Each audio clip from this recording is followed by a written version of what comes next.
Welcome back to the Ragu Guru. Today, I'm going to show you how to make a blueberry pie. Blueberry pie? Nothing goes good with blueberry pie. Pastry flour, butter, almond flour, blueberries, a whole bowl full, and the green apple for pectin.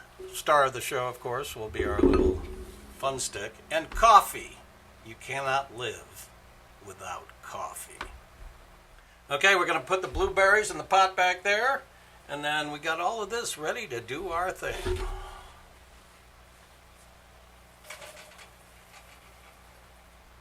Oh yeah.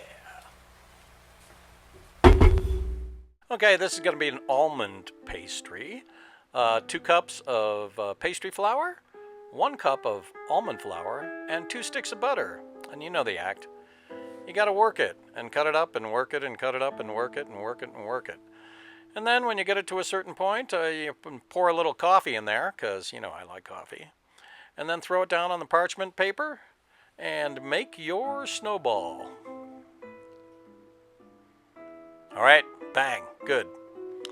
And I just wanted to show you a time-elapse of the blueberries. Put like a 1/4 inch of water in the pan, add the blueberries, and let her go. All right, you know how I like my pans. Sunflower oil and white cornmeal. Okay, we have split the snowball into a couple of pieces.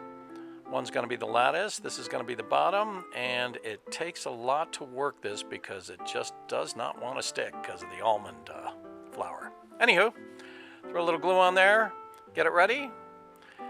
Same deal, flip it over from the parchment paper on top.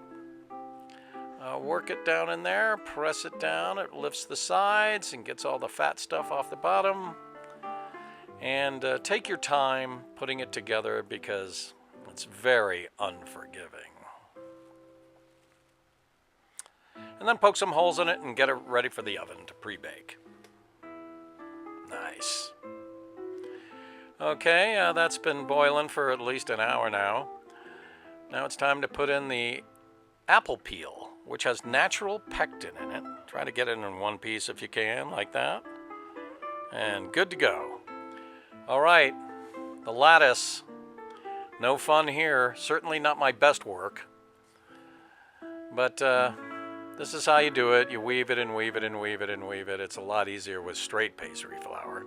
Anywho, take the pectin out of there, the apple peel, pour it in, perfect amount, unbelievably so.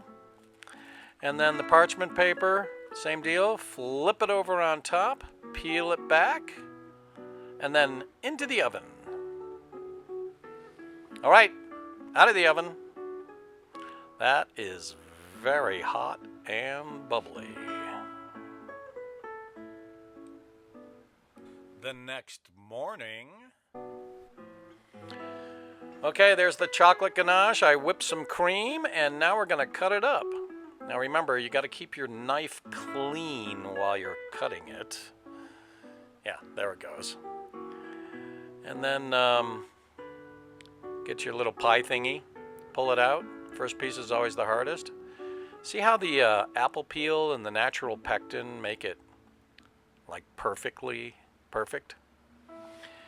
Anywho, whipped cream on this one, whole milk plain yogurt on that, and then just cream in the bottom of that bowl. Chocolate ganache on top, you know how to make that. And then, of course, we're going to doctor it up, a little Grand Marnier on that one. Didn't really flame up the way I thought it would, but that happens. Amaretto di Serrano there. And then, of course, Vermont Fancy on the other one with coffee. Or, of course, naked with a fork. Ha ha. Who says blueberry pie doesn't go with anything? It goes with everything. Be careful, it stains. All right, thanks for watching. See you next time.